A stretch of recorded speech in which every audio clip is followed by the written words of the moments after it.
Hello, boys and girls. It's your boy, Truffle Shuffle, here making a video because I got mildly perturbed about something I saw in a library. Real quick, before I get into this, I'd like to thank all of you who, for some fucking reason, like my YouTube channel, and also those of you who like hanging out with me on Twitch enough to follow me on there. In case any of you guys were wondering if my piggy arteries finally seized up and I died, and that's why I haven't been uploading to YouTube, no, I've just been on Twitch more often in my spare time. I really enjoy hanging out with you guys on there, as well as making shit posts and uploading them to this channel. So I'll let you know on Twitter whenever I plan on streaming and stuff. Typically, I've been doing 1 or 2 streams every weekend, so if you're watching this on a Friday or Saturday, chances are I'm already streaming, so hey, with that out of the way, I'd like to get into today's topic, which is security. More specifically, security with online accounts and electronic devices. I know that if you're watching this, you're probably conscious to the fact that you need to keep your phone and your computer and your social media accounts and stuff like that secure. Unfortunately, while people are getting more security conscious, they're paying attention to the wrong things related to security.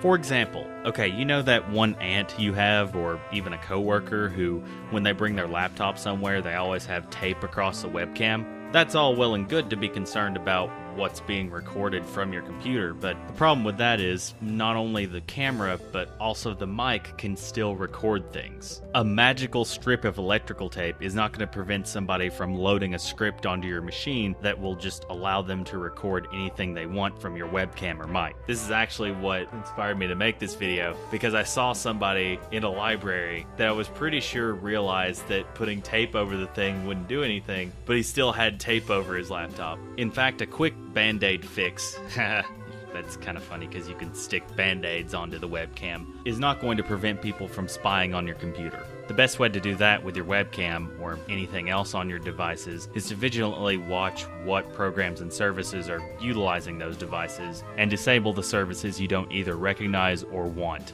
A lot of times, those same people who will hide themselves to government with a piece of tape are the same people who will reuse passwords on every site they use, or rotate 3 or 4 passwords around several accounts, which most all of us are guilty of it at one point. There's one little account on a random website or forum that we don't think we're going to use that often, so we'll be like, okay, let's just type in the password that I know for something else, because I'm not going to commit a separate password to memory for something I don't think I'm going to use. But that thinking is still very dangerous because any website or service can have a breach. If anything, the more obscure websites with less funding behind them to actually make them run should make one way more nervous. Smaller forum sites might not invest as much as they should in security measures, or have just enough traffic to where breaches aren't noticed right away.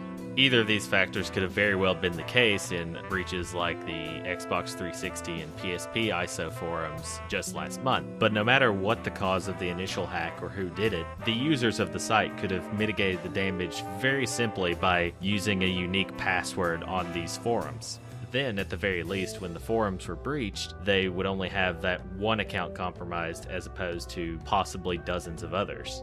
Similar thinking applies to third-party accounts that are linked to other services people use, which this part kind of bugs me because, granted, I do link accounts like Twitch and YouTube together because it's really convenient to notify people when I'm streaming if they happen to be watching one of my videos, or if I ever wanted to just upload straight VODs to YouTube, I could do that by linking my account with Twitch. But so many people will link their social media accounts and what have you to third-party services that offer not as great of a reward as the Twitch YouTube thing, but with a massive risk attached to it. Particularly, as I said earlier, because a lot of smaller sites and services might not invest that heavily in security. By linking small services like that to accounts you use very frequently and have a lot of sensitive information on them, you're pretty much adding weak links to the chain link fence surrounding your data. That's the main rationale behind Snapchat disallowing all third-party services to be linked to Snapchat accounts, which I can totally get behind it for that reason. But also though,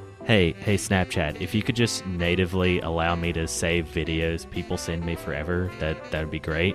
Cause like, please.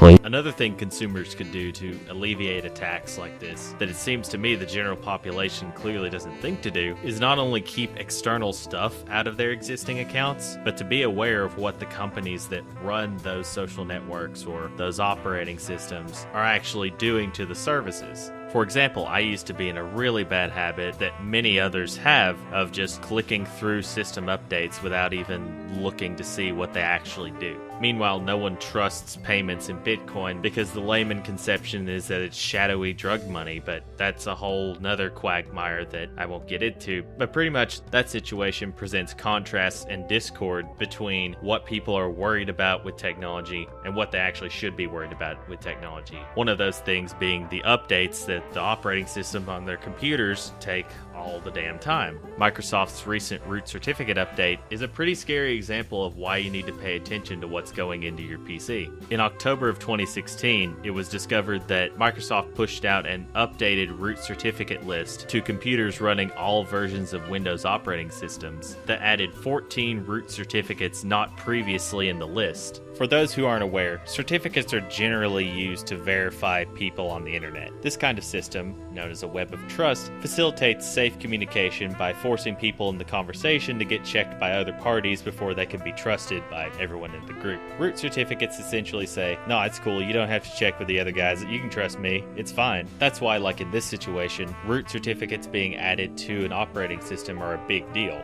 because that just makes a longer list of people and services that can freely talk to a Windows machine or whatever operating system without much verification at all. And it can create a situation where the author of one of the root certificates can be like that one weirdo that showed up at that one house party you had in college where no one can figure out who invited the guy, or even if he's any of your mutual friends, but you're all of the general consensus that some drunk asshole let him in because he had 2 cases of beer and a pizza. That analogy isn't honestly that far from the truth, considering that it's still rumored one of the root certificates is for a source that no one has identified yet. Granted, Microsoft didn't officially confirm the root certificate list update until a couple days after this was discovered, but the situation should still be a wake-up call for people to pay attention to what they're actually clicking yes to. In closing, what I'd like for people to get out of this video is to remember to be security conscious with technology, and additionally conscious about the right things. Maybe not that piece of tape over your aunt's webcam, but instead about what's happening when something you use, like your phone or your Facebook account, updates. Don't reuse passwords you've used elsewhere, and generally, be safe on the internet so you don't get shreked. I hope this was informative for you guys and made you think a little more about security, and I hope you all are having a good day.